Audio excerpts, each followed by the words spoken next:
Eggplant Kulawo is a variation of the traditional Filipino dish kulawo that features eggplant as the main ingredient. It is a popular dish in some regions of the Philippines, particularly in the Visayas and Mindanao.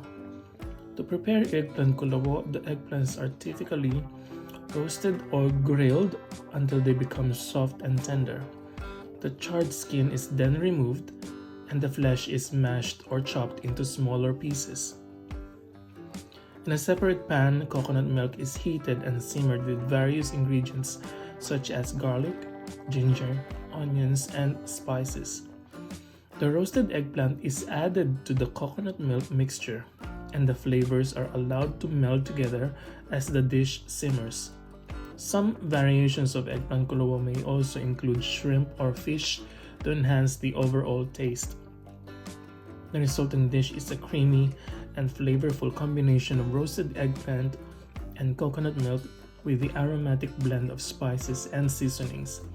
It is often served as a main dish or a side dish alongside rice.